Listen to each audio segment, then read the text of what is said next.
เบิ่งนึงเบิ่งในแจ๊บเนี่ยอยากให้จะเบิ่งนำเห็นบ่เห็นบ่เนี่ยเห็นบ่ครับเห็นบ่เบิ่งเห็นบ่อืมเห็นบ่งั้นก่อนอื่นก่อนใดนะเพิ่นเนาะขอกราบสวัสดีก่อนสวัสดีครับสวัสดีครับผมสวัสดีครับพี่แจ๊บครับสวัสดีครับสวัสดีครับยอดคือยังให้คลิปที่ไอ้แชทได้เบิ่งไปนะครับยอดอยู่ฝั่งไทยเด้อยู่ฝั่งไทยแต่ว่ามีแต่รถลาวหั่นน่ะรถทะเบียนลาวหั่นน่ะแบบว่าไอ้แจ๊บเห็นแล้วเป็นได้คือว่าแบบมีรถลาวนี่นะเข้ามาทางฝั่งไทยหลายแท้คือจริงๆเนาะบ่เจ้าก็ขอเว้าให้ทุกคนเนาะในมุมมองของเจ้านะคือคนที่มาซื้อของอยู่ฝั่งไทยเนาะคนลาวที่มาซื้อของฝั่งไทยก็ต้องยอมรับอย่างหนึ่งนะทุกคนเนาะก็ค่อนข้างที่เป็นคนมีฐานะแหละถ้าไปบอกแจ๊บเองนะถามมาซื้อบอกแจ๊บก็บ่มีปัญญานั่งเอารถขับรถไปนี่มารถที่ว่ามีรถที่มียี่ห้อราคาหรูก็มีเนาะมีก็มีทั้งเบนซ์มีทั้งนั่นนี่ก็คือคนน่าจะเป็นอย่างที่พ่อแจ๊บบอกเนาะน่าจะ5%หรือว่าในประเทศลาวเนาะคนรวยของเราน่าจะถึง5%บ่หรือ1%บ่แจ๊บบ่ฮู้เนาะแต่อยู่เรื่องเล่านี่แหละทุกคนเนาะถ้าคนฐานะบ่แจ๊บเนาะถามว่ามาซื้อกันเนาะแต่เฮามาซื้อแล้วเฮาจะถือแล้วก็ขึ้นรถโดยสารกลับไปเพราะมีรถโดยสารระหว่างประเทศอยู่แล้วบ่เฮาบ่ได้มาแบบนี้เนาะแต่คนกลุ่มนี้ส่วนหลายเขาเจ้าก็ต้องมาซื้ออยู่ฝั่งไทยเพราะหยังเพราะว่าสินค้าอยู่ลาวแพงกว่าบอกตรงเพราะว่าเขาเจ้ามีกำลังเด้มีกำลังซื้อมีรถมีการเดินทางเขาเจ้ามาคุ้มอยู่แล้วเขาเจ้าคุ้มค่าอยู่แล้วเขาเจ้ามีรถของเขาเจ้าเองเนาะแล้วก็การเดินทางมาการเลือกซื้อเลือกช็อปมันมีตัวเลือกเยอะแยะมากมายกว่าที่บ้านเฮาอยู่แล้วเนาะทุกอย่างที่เขาเจ้าอยากได้เขาเจ้าก็หาได้จากประเทศไทยเลยเพราะประเทศไทยคือแหล่งผลิตแหล่งจำหน่ายเพราะฉะนั้นบ้านเฮาก็อาจจะมองว่าไทยสาขา2เรื่องสินค้าอันนี้บอกจะบอกตรงเลยแต่มันก็บ่ได้ครบถ้วนขนาดนั้นเนาะบ่ได้ครบถ้วนขนาดที่ต้องมาหาอยู่ในห้างสรรพสินค้าไทยเพราะฉะนั้นมาอยู่ในไทยก็จริงๆแล้วความสดก็อาจจะบ่ได้แตกต่างกันหลายเพราะว่าการขนส่งของประเทศไทยไปยังลาวเนี่ยเพิ่นมีเครื่องไม้เครื่องมือมีอุปกรณ์ที่เก็บรักษาอย่างดีแล้วถ้าเกี่ยวกับว่าของกินนะในแมคโครก็จะมีของกินเด้อันนี้แมคโครเลยว่าที่เข้ามาเนี่ยแมคโครนี่อาหารสดอาหารทะเลต่างๆเนาะมันเป็นของสดแต่เวลาเพิ่นส่งกลับไปที่ลาวเพิ่นก็มีเหมือนกันในการตู้ฟิตตู้ยังเก็บรักษาเพราะว่าจะเคยไปซื้อเนาะแล้วยิ่งคู่มือนี่เนาะคนไทยมันก็ส่งไปขายอยู่พุ่นลายอยู่คือส่วนในเขตว่าจะก็ได้เห็นแต่นั่นน่ะเป็นคนที่ระดับแบบว่าบ่ค่อยมีฐานะหรือบ่ค่อยมีเวลามา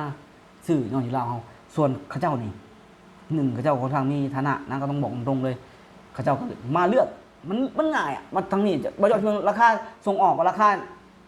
ไอ้คนผลิตมันก็ต้องแตกต่างกันอยู่แล้วเนาะแม่นคือทางเบาแจ๊บนี่ทางไอ้แจ๊บนี่อยากอธิบายเนาะอยากอธิบายว่าคนกลุ่มที่มาซื้อนี่นะว่าท่านจะเป็นคนที่มีฐานะเนาะเป็นน้องทางไอ้แจ๊บเพิ่นเข้าใจประมาณนี้แล้วก็เพิ่นมาในเพิ่นคุ้มนะถ้าเพิ่นมาซื้อนะพี่น้องเพราะว่าคือเอาเดินทางใช้รถเข้ามาก็จะมีหนังสือเดินทางของรถเด้ของคนอีกนะพี่น้องถือว่าค่าใช้จ่ายนี่ก็ค่อนข้างหลายอยู่แต่ถ้าหากว่าเป็นรถส่วนตัวแบบนี้เนาะซื้อครั้งนึงนะก็จะซื้อได้กุ้มเป็นเดือนหรือว่าประมาณนี้นะแต่สมมุติว่าคือทางไอ้แจ๊บว่าเฮานี่มาแบบว่าคือเฮาเนาะบ่มีรถนะบ่มีรถใหญ่นะพี่น้องหรือว่าบ่มีรถกระบะวีโก้ไปซี่นะเฮามาแล้วเฮาซื้อแค่แบบว่าเฮาหิ้วได้นะเนาะมันบ่คุ้มว่าซั่นจ้ะเฮาก็เลยจำเป็นต้องซื้ออยู่ลาวแต่บุคคลเหล่านี้คือเพิ่นมีรถส่วนตัวเนาะมาซื้อคือแบบว่าเอาไปเพราะว่าคืออยู่พุ่นก็ซื้อของกินของไทยอยู่แล้วเนาะโอ้แน่นอนคือว่าเฮาได้มาซื้อโดยตรงมันก็อัดราคาก็ถูกลงเนาะแล้วก็ถือว่าแบบว่าก็จะได้แบบว่าของสดใหม่กว่าแล้วเพราะว่าบางเทื่อเฮาไปอยู่พุ่นมันก็มีค้างคืนค้างอย่างเด้สมมุติว่าเนาะคือในกลุ่มคนกลุ่มนี้เนาะเขาเจ้าแน่นอนอยู่แหละคือเขามีทางเลือกอยู่แล้วทางเลือกเขาจะคือทางที่เขาต้องเลือกตั้งดีกว่าไม่ว่าล่ะในกลุ่มเฮาเนี่ยเฮาอาจจะบ่ได้มีกำลังขนาดนั้นแต่ถามว่ามีบ่เคยมาซื้อบ่แจ๊บก็เคยมาเพราะยังคือว่างานแต่งแบบนี้เนาะมีงานแต่งงานใหญ่ๆในครอบครัวเฮาเห็นถึงความคุ้มค่าเลยเด้เอาตรงๆเลยเฮาเห็นถึงความคุ้มค่าเฮาขามมาซื้อหยังก็แล้วแต่ในบิ๊กซีเนาะในโลตัสเฮาเห็นแล้วพอซื้อปุ๊บมันอยู่ที่ของมันก็ได้หลายเนาะทีนี้เรื่องภาษีกับเฮากับบริแพงเอาขามบ่เป็นภาษีดอกมันเฮาขามไปเขาเก็บ100 200สมมุติ2 กระสอบ3 กระสอบ แล้วราคามันชัดเจนขนาดบ่ยอด ถึงแม้ที่ขามมันก็จะพอมาเฉลี่ยแล้วเนาะมาเฉลี่ยแล้วเนี่ยราคามันก็จะแตกต่างกันหลายเติบอยู่ แม่น เนาะแตกต่างกันหลายเติบอยู่ยังบ่พอนะแล้วก็สิ่งเท่าอยากได้นี่สิ่งเท่าคิดไว้นี่ มันจะมีครบเลยบ่ยอด แล้วก็มีอย่างหนึ่งเนาะคืออยู่ไทยกับลาวนี่ถือว่าบ่ประเทศอื่นบ่ยอดบ่ฮู้นะเฉพาะไทยกับลาวนี่คือแบบว่าจะเป็นบ้านพี่เมืองน้องกันนะคืออย่างปกติเนาะคนมีเงินเพิ่นก็จะไปปกติอยู่แล้วเนาะบ่แม่นบ่แม่นเทศกาลมันก็ไป แต่โดยเฉพาะเทศกาลนี่คือจะพิเศษนะระหว่างลาวกับไทยนะเวลามาช็อปเนาะคนทางฝั่งลาวฝั่งไทยนี่ทางบ้านนอกอะนะอยู่ไอ้ตามตะเข็บชายแดนนะคนไทยนี่ก็จะไปช้อปปิ้งอาหารป้าบ่อาหารอย่างของลาวนะคนลาวก็มาทางฝั่งไทยแล้วก็จะบ่ได้แบบว่าเสียภาษีเด้ แม่น ไม่ ก็ น่าไม่ เนี่ย น่า งานทาสงานบุญทาสบุญทาสพนมเนี่ยรู้สึกว่าจะหลายวันนะ นั่นน่ะ คือเฮาขามาทาสพนมนี่บ่ได้ต้องใช้พาสปอร์ตเด้อซื้อตั๋วเรือใบเดียว100เดียว อ๋อคือแบบว่าถ้าหากว่าเป็นช่วงเทศกาลนี่คื รู้ อ สึกว่าอาทิตย์หนึงหรือว่า10วันนี่แหละในนั้นน่ะมันกลายเป็นว่าเป็นเศรษฐกิจค้าขายเลยช่วงนั้น มันเหมือนกับว่าต่างคนต่างไปนะที่บอกแจ๊บบอกเลยตอนงานบุญทาสว่าจะไปเป็นครั้งแรกแต่บอกแจ๊บก็ได้เห็นอย่างไรอย่างฝั่งลาวก็จัดงาน บ่แจ๊บเคยไปบ่ เออ ฝั่งลาวน่ะบ่แจ๊บเคยไปบ่ แมนเอาหมอลำจากฝั่งไทยนี่ไปตั้งอยู่ฝั่งนั้นเลยก็มีคนไทยก็ไปขายของอยู่ฝั่งลาว อ๋อ ในช่วงกลางคืน ส่วนฝั่งไทยนี่กับคนลาวมาเรือนี่ที่แบบนี้เนาะคอยซื้อตัวอยู่ฝั่งนั้น100เรือลาวก็สิมาส่งปุ๊บฝั่งนี้ตีเรือเปล่ากลับไป ส่วนจากฝั่งนี้ปุ๊บก็เรือไทยก็ข้ามไป100เหมือนกัน อ๋อคือเรือนี่บ่แม่นว่าคือเอาคนละโซนเลย คนละฝั่งเลย อ๋อ ฝั่งเจ้าส่งมีหนาทีส่งฝั่งข่อยก็มีหนาทีส่งฝั่งข่อยมีหนาส่งหาเจ้าฝั่งเจ้ามีหนาส่งหาข่อย อ๋อ แต่บ่ต้องใช้พาสปอร์ตบ่ต้องใส่หยังเลยเอกสารยังบ่ต้องมี100 บาทซื้อตัวเรือจบเลย และเพิ่นก็ให้เที่ยวได้ทั่ว แต่ว่าเที่ยวตอนเช้าฮอดตอนค่ำถ้าจะนอนก็ขอไปต่อตัวเรืออีก100แค่นั้นจบ อ๋อ อันนี้คือแบบว่ามันบางท่านถึงบอกว่ามันมีความเชื่อมโยงกัน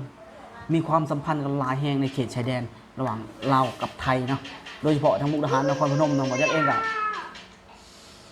กับยอมรับว่าในแถวๆนั้นบางท่านก็ไปมาบ่อยอยู่เนาะเมื่อก่อนไป ยอ มาม บ่ บ้า อง ย นั้นแล้วถือว่าทั้งไอ้แจ๊บนี่ติดกับมุกดาหารบ่ มุกดาหาร อ๋อแล้วบ่แจ๊บนี่มานครพนมพี่ นครพนมนี่เป็นบุญธาตุพนม อ๋อคือบ่าวแจ๊บได้มาบ่ มา อ๋อ มาเป็นครอบครัวเลยมาทั้งหมู่บ้านครึ่งบ้านนะฮะ แล้วท่าแขกได้เคยมาบ่ จริงๆถ้าพนมมันต้องข่าวมาทาแขกเลยแต่ว่ามัน แม่น มันลงมาหน่อยหนึงมันบ่ จัดงานพร้อมเดียวเด้ แต่ว่าทาแขกนี่มันสิอันนั้นบ่แบบมันสิตัวจังหวัดทาแขกเลยมันตรงกับมันหยังพระธาตุพนมบ่ตัวนั้น มันมี2พระธาตุกันบ่ ไอ้ทัดพนมเนาะทัดพนมก็จัดพร้อมกัน ครับ ทัดเมืองเก่า อืม บ้านบ่ยอดก็ถือว่าเพิ่นว่าสมัยก่อนนั้นในอดีตคือสร้างพร้อมกันเลย อ๋อ สร้างพร้อมกันก็เลยแบบจัดมือเดียวกันเลยนะ ไอ้ที่ฝั่งลาวเฮานี่ที่ตรงข้ามกับพระธาตุพนมเพิ่นหยังบ่จำบ่ได้จักแม่นในหมู่บ้านหยังนั่นหั่นน่ะ ด่านบ่บันดาล บันดาลบ่ แม่น นั่นแหละ คือบ่จะเอารถมาจอดไว้ในหันเนาะ แต่มีสิ่งหนึ่งนะบ่จะขอตำหนิเนี่ยนั่นเองเนาะ มันคือข้อแตกต่าง จริงๆเลยจัดม่วนคือกันสนุกสนานกัน คนไทยคนลาวขามไปขามมาเลยค้าขายไปนั่นเลยสิแตกต่างนะบ่ยอด แม้จะนำของทางกัน สิ่งหนึ่งบ่จะขอตำหนิเมื่อนั้นบ่จะถ่ายคลิปเลยบ่จะบ่พอใจ ฝั่งบ้านเฮานี่ ถุงพลาสติกขาวเจือกเผือก อันนี้บ่จะถ่ายลงเพื่อที่อยากจะให้เห็นว่าฝั่งไทยนี่เพิ่นสะอาดกริบ มีบ้างฝั่งไทยก็มีบ้าง แต่มันคือคนนั้นร้ายกว่า ประมาณสัก5 เท่า คนร้ายกว่า แต่ทั่วตอนขำเนี่ยมันก็อาจจะคนไทยขำไปกับสิร้ายอยู่ คนลาวมารวมกันร้ายอยู่ฝั่งเฮากับฮะนะ แต่ว่าฝั่งไทยเนี่ยร้ายกว่า5 เท่าถ้าสมมติว่าลาวมีสัก1,000 คน ฝั่งไทยจะมี5,000หรือ6-7,000 ถือว่าหลายกว่านะ ร้ายกว่า แต่พื้นที่ของเพิ่นนี่ความเป็นระเบียบในเรื่องของขยะ มันชัดเจนแห้ง บ่มีเนาะ ฟังเพิ่นนี่มีบ้างใช่เขาบอกมีบ้างมันก็มี แต่บ่หลายนะ แต่มันน้อยเกินกว่าสมมุติว่าคนเป็นหลายพันคนนี่ แต่ขยะเพิ่นมีเล็กๆน้อยๆในพื้นบ้านเฮานี่หลัก1,000-2,000 คนนี่ภูเขาเลย อันนี้คือสิ่งที่บ่โอเคทั้งมันขามไปหากันใกล้นิดเดียวเองและจัดเหมือนกันสนุกสนานคือกันเนาะ แต่ว่าแตกต่างกันเราก็ แตก สะอา ต่า ด ง มันน่ะมันจะถ่ายคลิปเลยมันจะเว้าเลย คือมันรู้สึกว่าโอ้มันเหลือใจอ่ะมันยังอยู่ใกล้ๆทำนี่นะ คือบ่ปฏิบัติคือเพิ่นนะ คือเบิดคือกันนะ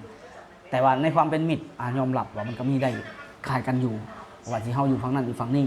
ณเวลานั้นอยู่ฝั่งเฮากับเฮาคนคล้องมาก็มีอยู่เพิ่นก็มาซอยยกซอยถือคือกันอยู่เจ้าหน้าที่เพิ่นก็เหมือนกับว่า มันการค้าขายเด้มันเป็นเศรษฐกิจเพิ่นก็ผลักดันให้มีการท่องเที่ยวแหละมันก็คนมาหลายตอนแห่งดีนะเพิ่นก็มีการว่าซอยเหลืออยู่ในการขนพวกเฮาต่างคนต่างแบกขึ้นมาเด้